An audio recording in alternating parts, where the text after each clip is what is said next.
100 साल पहले सऊदी अरब का कैसा हाल था। दोस्तों, सऊदी अरब का नाम सुनते ही एक बहुत ही लग्जूरियस और शानदार कंट्री आंखों के सामने घूमने लगती है। बड़ी बड़ी आलीशान बिल्डिंग, एक से एक महंगी और बड़ी कारें और लग्जूरियस लाइफ जीते सऊदी अरब के लोग सभी को प्रभावित करते हैं। ये बात तो आप सभी जानते हैं कि तेल के मामले में सऊदी अरब सबसे आगे है। तेल का खनन और उत्पादन सऊदी अरब में सबसे ज्यादा किया जाता है और अगर क्रूड ऑयल की बात की जाए तो पूरी दुनिया की 17% क्रूड ऑयल की पूर्ति सिर्फ सऊदी अरब ही करता है। वैसे सच कहा जाए तो सऊदी अरब का नाम सुनकर आंखों के सामने रेगिस्तान तैरने लगता है और कहीं हद तक ये बात सच भी है कि आज से लगभग 5 दशक पहले तक यहाँ पर सिर्फ रेत ही रेत हुआ करती थी। लेकिन सऊदी अरब ने जिस तरह से इन 5 दशकों में तरक्की की है वो तारीफ के काबिल है। अपनी मेहनत और काबिलियत के दम पर सऊदी अरब ने आज पूरी दुनिया में अपना एक नया आयाम बनाया है। आसमान को चूमती बड़ी बड़ी इमारतें और बेहतरीन इंफ्रास्ट्रक्चर के मामले में सऊदी अरब ने सभी अच्छी कंट्रीज को पीछे छोड़ दिया है। लेकिन ये सब आज की बातें हैं।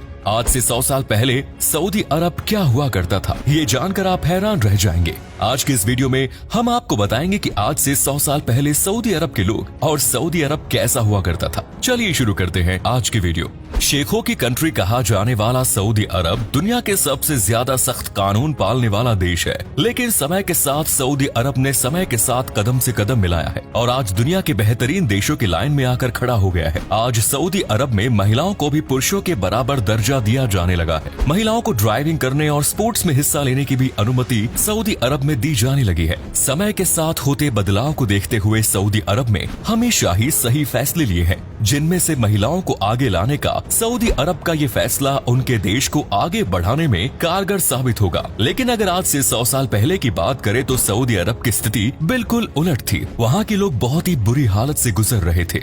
सऊदी अरब में तेल की खोज 1938 में की गई और तेल की खोज सऊदी अरब के लिए वरदान साबित हुई। खोज होने के बाद वहाँ के लोगों की स्थिति में बदलाव आना शुरू हो गया। लेकिन 1938 के पहले वहाँ के लोग कैसे रहते थे और कैसे अपना जीवन यापन करते थे, इसके बारे में हम आज के वीडियो में जानेंगे। 1932 में सऊदी अरब की स्थापना किंग अब्दुल अजीज द्वारा की गई। इस समय तक तेल के भंडारों की खोज नहीं की गई थी और सऊदी अरब दुनिया के सबसे ज्यादा निचले और गरीब तबके के देशों में गिना जाता था। लोगों के पास रहने के लिए घर और खाने के लिए पका हुआ खाना तक नहीं हुआ करता था। यहाँ के लोग कच्चा खाना खाकर ही अपना जीवन यापन करते थे।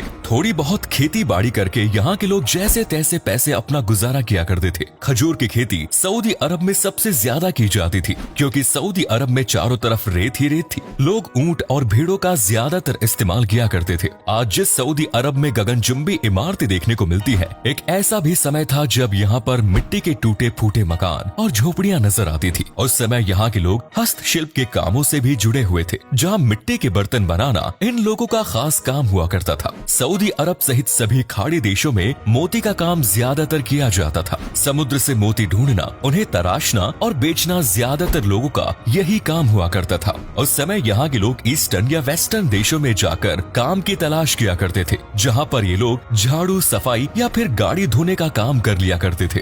आपको जानकर हैरानी होगी कि सऊदी अरब के लोगों का उस समय आय का सबसे अच्छा स्रोत मक्का मदीना हुआ करता था।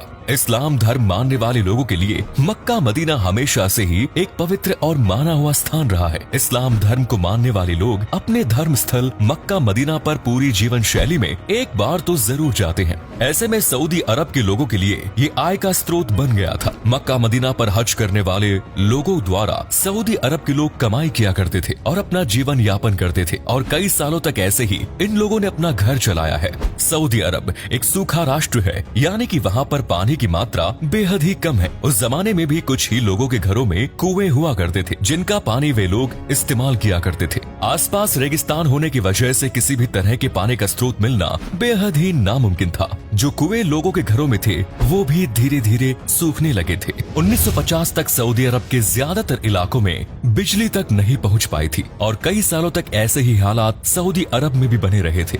जब सऊदी अरब के किंग अब्दुल अजीज बीमार हुए तो अमेरिका के एक डॉक्टर उनका इलाज करने आए।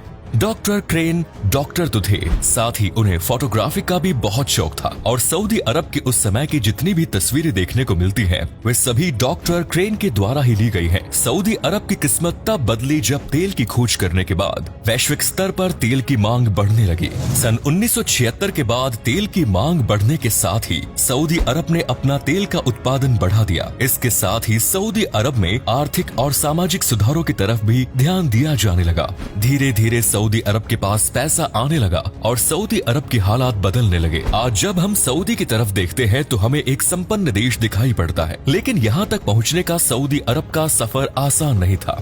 1938 में अमेरिका की एक कंपनी डैमन ऑयल द्वारा सऊदी अरब में तेल के भंडार खोजे गए, जिस जगह को दहरन के नाम से जाना जाता है। लेकिन इसके पहले भी कई लोगों ने इसकी खोज की थी, पर सफलता नहीं मिली। 1939 में तेल के ट्रांसपोर्ट के लिए पाइपलाइन बिछाने का काम शुरू किया गया और 1944 में अरमाको कंपनी को तेल निकालने की सारी जानकारी दे दी गई। आज के समय में सऊदी अरब के पास तेल का कितना भंडार मौजूद है, इसका सटीक आंकड़ा किसी के पास नहीं है, क्योंकि सऊदी अरब अपनी इस तरह की बातों को बहुत गोपनीय रखता है। लेकिन एक अंदाजा है कि सऊदी अरब के पास अब भी 250 मिलियन बैरल तेल मौजूद है। 2016 की एक रिपोर्ट की माने तो सऊदी अरब अपने देश से अभी तक 94 बिलियन बैरल तेल निकाल चुका है और आज सऊदी अरब 10 बिलियन बैरल तेल से अधिक हर रोज निकालता है। ये कहना गलत नहीं होगा कि सऊदी अरब की आय का स्रोत तेल का खनन करना ही है, लेकिन आने वाले समय में जिस तरह से दूसरे देश पेट्रोल और डीजल से चलने वाली गाड़ियों को बंद कर रहे हैं, ये बात सऊदी अरब के लिए बुरी खबर साबित हो सकती है। अपनी अर्थव्यवस्था को बनाए रखने के लिए सऊदी अरब एजुकेशन और टूरिज्म पर भी ध्यान देने लगा है। सऊदी अरब को अपनी अर्थव्यवस्था को बनाए रखने के लिए तेल पर निर्भरता कम करनी ही होगी और दूसरे क्षेत्रों में भी ध्यान दिया होगा। अब देखना यह है कि किस तरह से सऊदी अरब इन सभी बातों में बैलेंस बना पाता है और तेल पर निर्भरता को कम कर पाता है।